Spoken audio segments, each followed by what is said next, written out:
നമുക്ക് എല്ലാവർക്കും പല എക്സ്പീരിയൻസും പല സിറ്റുവേഷൻസും ലൈഫിൽ ഉണ്ടാകും, ഹറി ബറി ആയിട്ട്. പക്ഷേ നമുക്ക് വളരെ സ്മൂത്തായിട്ട് നല്ലൊരു ഹാബിറ്റ്സുകൾ ഫോം ചെയ്ത് ഹെൽത്തി ലൈഫ് സ്റ്റൈലും നല്ല ഡീപ്പ് സ്ലീപ്പ് കിട്ടുന്നൊരു ആ ഒരു ബയോളജിക്കൽ നല്ല സ്ലീപ്പിന് നല്ലൊരു ടൈം നമ്മൾ കൊണ്ടുവരിക, നല്ല ഹെൽത്തി ഫുഡ് ന്യൂട്രീഷ്യസ് ഫുഡ് കഴിക്കാം, റെഗുലർ വർക്കൗട്ട് ചെയ്യുക, ഹൈജീനിക്കായി ഇരിക്കുക, എല്ലാവരെയും നല്ലൊരു അൺകണ്ടീഷണലായി ലവ് ചെയ്യുക. അതുപോലെ തന്നെ നമ്മുടെ മൈൻഡ് ഒന്ന് ക്ലീൻ ആക്കി എടുക്കുക എപ്പോഴും. പിന്നെ ഔട്ട് ചെയ്യാനുള്ള സാധനങ്ങളൊക്കെ ഒന്ന് ഔട്ട് ചെയ്തിട്ട് പുതിയ കാര്യങ്ങൾ നമ്മൾ എപ്പോഴും ഇന്നോവേറ്റ് ചെയ്തുകൊണ്ടിരിക്കുക, അതിനെക്കുറിച്ച് പഠിക്കുക. Till the end of our life learn ചെയ്തുകൊണ്ടിരിക്കും. ഓരോ ദിവസവും പുതിയ പുതിയ കാര്യങ്ങൾ പഠിക്കുന്നതിന് വേണ്ടിയിട്ട് നമ്മൾ സമയം സ്പെൻഡ് ചെയ്തുകൊണ്ടിരിക്കുക അല്ലേ.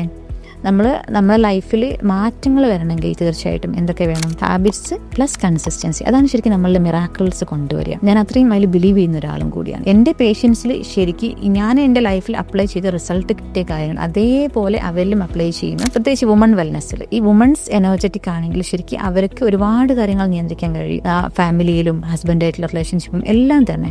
അപ്പം ഓരോ നെക്സ്റ്റ് ജനറേഷനിലേക്കുള്ള വലിയൊരു ഗിഫ്റ്റ് തന്നെ അവർ കൈമാറുന്നത്. ഹെൽത്തി ആകുമ്പം നമുക്കുണ്ടാവുന്ന കുഞ്ഞുങ്ങളും ഹെൽത്തി ആൻഡ് ഹാപ്പിയാണ് അല്ലേ. നമ്മുടെ അതേ ഒരു കോപ്പിയുടെ നെക്സ്റ്റ് ജനറേഷൻ വരുന്നത്. ഇത്രയും കാര്യങ്ങളാണ് ഇത്രയും അല്ല, ഇതിന് ഒരുപാട് പറയാനുണ്ടെങ്കിലും വളരെ ചുരുക്കിയിട്ട് ഞാൻ പറയുമ്പം ഇത്രയും കാര്യങ്ങൾ എനിക്ക് ലൈഫിൽ ശരിക്കും എക്സ്പീരിയൻസ് ചെയ്യാൻ പറ്റിയിട്ടുണ്ട്.